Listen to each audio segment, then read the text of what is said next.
படம் வந்து Surya Saturday. Actually நானி படம். ஆனால் சொல்லப்போனால் எஸ்ஜே சூர்யா சாட்டர்டேன்னு சொல்லணும். ஓகே, டெய்லி கோவப்பட்டுக்கிட்டு இருக்க ஒருத்தனை வந்து கட்டுப்படுத்தணும்னா அவங்க அம்மா பிளான் வந்து 6 நாள் நீ அமைதியாக இரு, ஒரே ஒரு நாள் மட்டும் நீ கோவப்படுத்துக்கன்னு சொல்கிறாப்புல. இந்த 6 நாள் அமைதியாக இருந்து எல்லாத்தையும் எழுதி வச்சுவிட்டு இந்த 7வது நாள் வச்சு செய்கிறாப்புல நானி. செம்ம பெர்ஃபார்மன்ஸு, ரொம்ப சூப்பராக பண்ணியிருக்காங்க. படம் வந்து வாய்ஸ் கொஞ்சம் சிங்க் ஆகிறதுனால தான் இது தெலுங்கு படம்னு தோணுது. மற்றபடி இது அருமையான தமிழ் படம். அந்த பிரச்சனையை வந்து சரி பண்ணுறது வந்து எஸ்ஜே சூர்யா மிரட்டியிருக்காப்புல. மாநாடுக்கு அப்புறம் சூப்பர் சூப்பர் சூப்பர் பெர்ஃபார்மன்ஸு, நம்ம எதிர்பார்க்காத பெர்ஃபார்மன்ஸை கொடுத்துருக்காப்புல. எஸ்ஜே சூர்யா ஃபேன்ஸ்க்கு செம்ம ட்ரீட்டு. தமிழில் தான் இப்படி பண்ணுறாரு, தெலுங்கில் என்ன பண்ண போகிறான்னு பார்த்தா தெலுங்கில் அதை விட பயங்கரமாக பண்ணியிருக்காப்புல. அவருக்கு நல்ல ஸ்கோர் பண்ணுறதுக்கு நல்ல ஸ்பேஸ் கொடுத்துருக்காங்க, ரொம்ப நல்லா பண்ணியிருக்காங்க. இது சரியான ஆக்ஷன் ட்ராமா. இந்த வாரம் பார்த்திங்கன்னா வாழைக்கும் கொட்டுக்காளியும் பார்த்து ரொம்ப இறுக்கமாக இருந்த நம்மளை வந்து கொஞ்சம் ரிலாக்ஸ் பண்ண வச்சது இந்த படம். அதை நம்ம பாராட்டணும். அதுக்கடுத்து என்ன, ஃபேமிலி ஆடியன்ஸ் எல்லாமே பார்க்கலாம். டூரேஷன் மட்டும் கொஞ்சம் 15-20 மினிட்ஸ் ட்ரிம் பண்ணியிருந்தாங்கன்னா வேறு லெவலில் படம் பேசப்பட்டிருக்கும்.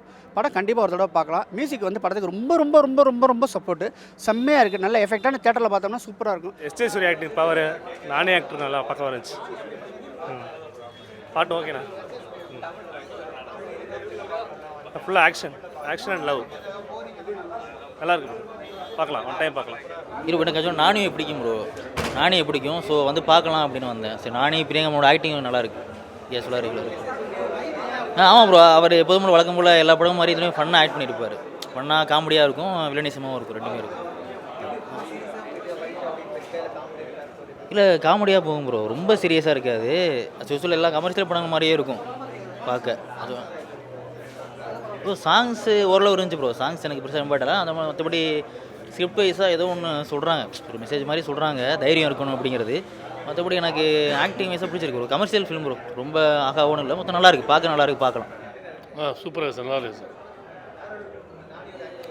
சார். சார் சூர்யா, எஸ்ஜே சூர்யா அற்புதமாக பண்ணிக்கிறார். நானே என்னோட பெரிய ஃபேனுன்றதுனால எனக்கு அந்த படம் மொக்கையாக இருந்தாலும் நான் ஃபஸ்ட்டே பார்க்கணுன்னு இருந்தேன். சூப்பரான படம். எக்ஸ்பெக்டேஷனை வந்துட்டு பூர்த்தி பண்ணிச்சான்னு கேட்டிங்கன்னா கண்டிப்பாக பூர்த்தி பண்ணிச்சு. 3 மணி நேரம் படம், ஆனால் எங்கேயுமே எனக்கு லேக் அந்த மாதிரி எதுவுமே தெரியவே இல்லை. சூப்பராக போச்சு. எஸ்ஜே சூர்யா சாரோட ஆக்டிங்கு கேட்கவா வேணாம். அவர் தமிழ்நாட்டிலே கிளின்னு கிழிப்பார். தெலுங்குக்கு போயிட்டு வேறு லெவலில் கிழிச்சிருக்காரு. சூப்பராக இருக்குது படம். நீங்கள் எல்லோரும் வந்து பாருங்கள். பார்த்துட்டு நீங்கள் கேளுங்க. ஹீரோயின் ஆக்டிங் நல்லா தான் இருந்துச்சு. பட் ஆனால் அவங்க படம் இல்லைனாலும் நல்லா தான் இருந்திருக்கும் அப்படின்னு தோணும். பட் ஆனால் நல்லா தான், க்யூட்டாக தான் இருந்துச்சு. இல்லை, காமெடியும் இருக்குது, சீரியஸும் இருக்குது, அம்மா சென்டிமெண்ட்டு அதுவும் கொண்டு வராங்க. அதனால நல்லா தான் இருந்துச்சு. படம்னாலே அம்மா சென்டிமெண்ட் இல்லாமல் இருந்தால் எப்படி ப்ரோ? நல்லா தான் இருந்துச்சு. சாங்ஸா நல்லா இருந்துச்சு. அதெல்லாம் மியூசிக் டைரக்டர் பேர் எனக்கு தெரியல, சாரி. நல்லா தான் இருந்துச்சு. மெலோடி சாங்ஸாக இருக்கட்டும், அந்த இன்ட்ரோ சாங்ஸாக இருக்கட்டும், எல்லாமே சூப்பராக இருந்துச்சு. ஃபைட்டா அவர் நேச்சுரல் ஸ்டாரு, கேட்க வேணாம், நேச்சுரலாக பண்ணியிருக்காரு. சூப்பராக இருந்துச்சு.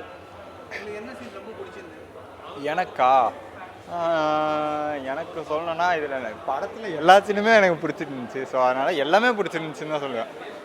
இந்த பர்டிகுலர் சீனு அப்படின்னு சொல்ல முடியாது, எல்லா சீனுமே எனக்கு பிடிச்சிருந்துச்சு. ஃபஸ்ட் ஹாஃப் வந்துட்டு கூஸ் பம்ஸாக இருந்துச்சு. செகண்ட் ஹாஃப் வந்துட்டு இன்னும் எக்ஸ்ட்ரா கூஸ் பம்ஸ் தான் கொடுத்துச்சுன்னு சொல்லலாம். நல்லா இருந்துச்சு. நான் தனியாக தான் வந்திருக்கேன், ஃபேமிலியோடையும் வரலாம். நல்லா இருந்துச்சு. இந்த படத்துலேருந்து என்ன கற்றுக்கலான்னா, தினமும் கோவப்படுறதுக்கு ஏதாச்சும் ஒரு நாள் அந்த கோவம் வந்துட்டு உருப்படியாக இருந்துச்சுன்னா கோவப்படலான்ற மாதிரி நான் கற்றுக்கிட்டேன். அதெல்லாம் நல்லா தான் இருந்துச்சு. படம் நல்லா தான் இருக்குது. கொஞ்சம் அதான் கமர்ஷியல் பேஸ் ஃபிலிம், அதுக்கேற்ற ஸ்டோரி லைனில் பண்ணியிருக்காங்க. பட் கொஞ்சம் லென்த்து படம், கொஞ்சம் செகண்ட் ஹாஃப் மட்டும் கொஞ்சம் ட்ராக் ஆகும் நல்லா. மற்றபடி ஃபேமிலி ஆடியன்ஸ் ஃபேன்ஸுக்கு வந்து ரொம்ப பிடிக்கும் படம்.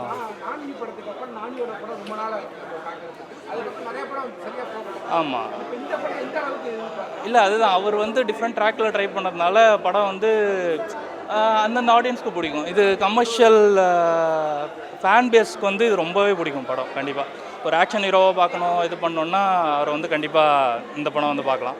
பட் செகண்ட் ஹாஃப் மட்டும் கொஞ்சம், இப்போ வர படம் எல்லாமே கொஞ்சம் 3 ஹவர்ஸ்க்கு இழுக்கிறதுனால எல்லாமே கொஞ்சம் அந்த ட்ராக் தெரியுது செகண்ட் ஹாஃப் மட்டும். அவரை இப்போ எல்லாமே வந்து வில்லன் இதுவாகவே ட்ரெண்டாக யூஸ் பண்ண ஆரம்பிச்சிட்டாங்க. அவர் நடித்தா வந்து படம் ஹிட்டு அப்படின்ற மாதிரி ஒரு ட்ரெண்டு செட் ஆயிருச்சு. பட் என்னென்னா இந்த படத்துக்கு ஏற்ற மாதிரி ஜஸ்டிஃபை பண்ணிருக்காரு அவர். நல்லா இருக்கு படம் வந்து அவரோட கேரக்டருக்கு வந்து அந்த ஸ்ட்ராங்காக ஃபிட் ஆகுது. நானிக்கு ஈக்குவலாக ஒரு வில்லன் அந்த ரோல்னால் பக்காவாக பண்ணியிருக்காரு. அது ஸ்டோரி லைனே அது பேஸ் பண்ணி தான். ஸோ இப்போ சொல்லிட்டேன்னா வந்து அது கதையை சொல்லிட்ட மாதிரி ஆகிடும். ஸோ பாருங்கள் புரியும். அது நல்லா தான் இருந்தது. அவங்கள ஜஸ்ட்டு இதுக்காக தான் யூஸ் பண்ணுறாங்க ஜி. அது என்ன சொல்கிறது, அவங்களுக்குன்னு ஒரு ஃபேன் பேஸ் இருக்கும்ல, அதுக்காக வச்சுருக்காங்க. But mostly heroine base story கிடையாது. அம்மா சென்டிமெண்ட்டில் தான் ஸ்டார்ட் ஆகும் படம். அது ஆக்சுவலாக வந்து ஃபஸ்ட் ஹாஃப் ஃபுல்லாகவே அப்படி தான் போகும். அதுதான் வந்து செகண்ட் ஹாஃப் வரைக்கும் போயிட்டு கடைசியில் முடியும் போது அது அது அது அது வந்து அந்த ஒரு ஜஸ்டிஃபிகேஷன் கொடுத்துருக்காங்க படத்தோட எண்டில். கண்டிப்பாக ஃபேமிலி என்டர்டெயின்மெண்ட் தான். பட் என்னென்னா அதான் இப்போது சினிமா லவ்வர்ஸு ஸோ இல்லை இது யூஷுவல் கதை தான், கமர்ஷியல் ஃபிலிம் அப்படின்றவங்களுக்கு கொஞ்சம் அது யூஷுவல் ஸ்டோரி மாதிரி தான் இருக்கும். ஆனால் ஸ்டோரி லைன் வந்து டிஃப்ரெண்ட்டாக இருக்குது. எஸ்ஜே சூர்யா ஆக்டிங் தான் ரொம்ப நல்லா இருந்துச்சு. ஒரு தமிழில் தான் நடிப்பு ராட்சசன்னுவாங்களே, தெலுங்கில் போய் அதை அப்படியே ப்ரூவ் பண்ணிட்டாருங்க. அவர் பயங்கரமாக பண்ணியிருக்காங்க எஸ்ஜே சூர்யா. ஞானி ஆக்டிங்கோட எஸ்ஜே சூர்யா ஆக்டிங் தான் ரொம்ப நல்லா இருக்குங்க. இல்லை படம் கொஞ்சம் ஸ்லோ, இது எல்லா லாங்குவேஜ்லேயுமே கொஞ்சம் அந்த டியூரேஷன் கொஞ்சம் கம்மி பண்ணாங்கன்னா நல்லா இருக்கும். எல்லாம் தமிழ், தெலுங்கு, கன்னடம் எல்லாத்துலேயுமே அந்த இங்கிலீஷ் மூவியில் பண்ணுற மாதிரி கொஞ்சம் கம்மி பண்ணால் நல்லா இருக்குங்க. பாட்டெலாம் ஓகே தாங்க. பேக்ரவுண்ட் ஸ்கோர் நல்லா பண்ணியிருந்தாருங்க. ஒரு ஸ்டண்ட்டு பயங்கரமாக பண்ணியிருந்தாங்க. ஸ்டண்ட்டெல்லாம் அதுதாங்க வில்லனாக பண்ணியிருக்காருங்க. பின்னிட்டாருங்க. அதான் மைண்டில் அவர் தாங்கிறாருங்க. அவ்வளோ பேர் நடிச்சிட்டு இருக்காங்க. ஞானிக்கு செகண்ட் தான் கொடுப்பாங்க. நான் ஃபஸ்ட்டு எஸ்ஜே சூர்யா.